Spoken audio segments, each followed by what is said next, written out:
Shri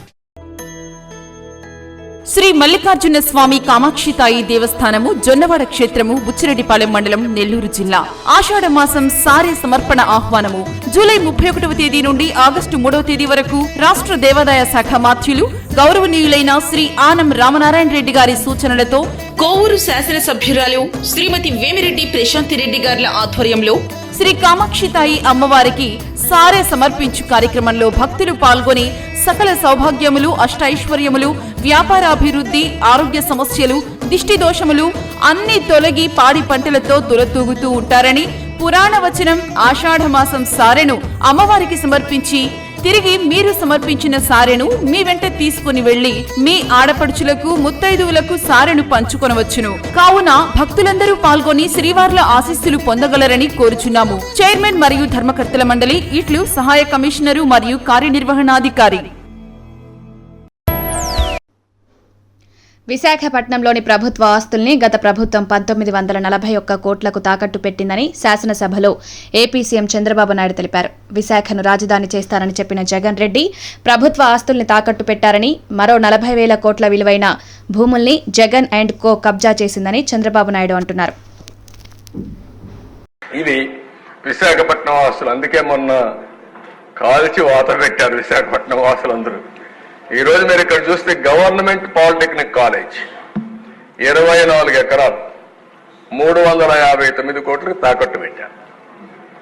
dairy 30 ఎకరాలు 309 కోట్లకు తాకట్టు పెట్టారు. గవర్నమెంట్ ఐటీఐ కాలేజ్ 17 ఎకరాలు 270 కోట్లకు తాకట్టు పెట్టాడు. కడాన పోలీస్ క్వార్టర్స్ 9 ఎకరాలు 215 కోట్లు తాకట్టు పెట్టాడు. Training production centre of disabled welfare పాపం వాళ్ళు కూడా వేశాడు. 19 ఎకరాలు 157 కోట్లు పెట్టాడు. ఈ బంగ్లా 10 ఎకరాలు 203 కోట్లు. R&B క్వార్టర్స్ 3 ఎకరాలు 99 కోట్లు.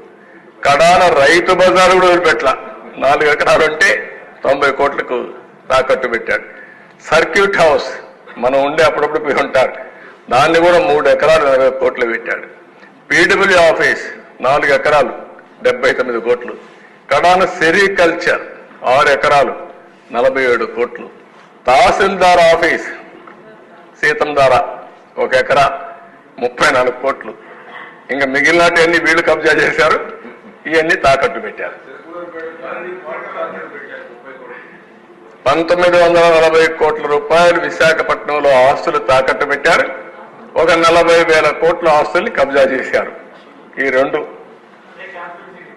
అదే క్యాపిటల్. సుందర అందమైన పేరు. నెక్స్ట్ వైసీపీ నేత చెవిరెడ్డి మోహిత్ రెడ్డిని పోలీసులు అరెస్ట్ చేశారు. ఎన్నికల తర్వాత చంద్రగిరి టీడీపీ అభ్యర్థి పులివర్తి నానిపైన, ఆయన కారుపైన దాడి చేసిన మోహిత్ రెడ్డి గ్యాంగ్పై కేసు నమోదైంది. మోహిత్ రెడ్డిపైన హత్యాయత్నం కేసు నమోదు చేశారు. మోహిత్ రెడ్డిపై 307 సెక్షన్ నమోదుతో పాటు బెంగళూరులో తిరుపతి పోలీసులు అదుపులోకి తీసుకున్నారు. చంద్రగిరి వైసీపీ మాజీ ఎమ్మెల్యే చెవిరెడ్డి భాస్కర్ రెడ్డి కుమారుడే ఈ మోహిత్ రెడ్డి. 5 రోజుల పసికందు అదృశ్యమైన ఘటనను అనంతపురం పోలీసులు 3 గంటల్లోనే ఛేదించారు. జిల్లా ఎస్పీ ఆదేశాలతో ప్రత్యేక బృందాలు చేపట్టిన గాలింపు చర్యలతో పసికందు అదృశ్యం కథ సుఖాంతమైంది. జిల్లా సర్వజన ఆసుపత్రిలో సీసీ ఫుటేజీలు పరిశీలించి విచారణను వేగవంతం చేసిన పోలీసులు అనంతపురంకు చెందిన ఓ మహిళ పసికందును ఎత్తుకెళ్లినట్లు గుర్తించి దర్యాప్తు చేసి పసికందును తల్లిదండ్రులకు అప్పగించారు. ఊపిరి పీల్చుకున్న తల్లిదండ్రులు జిల్లా ఎస్పీ, అనంతపురం డీఎస్పీ, సీఐలు, అవుట్పోస్ట్ పోలీసులకు కృతజ్ఞతలు తెలియజేశారు.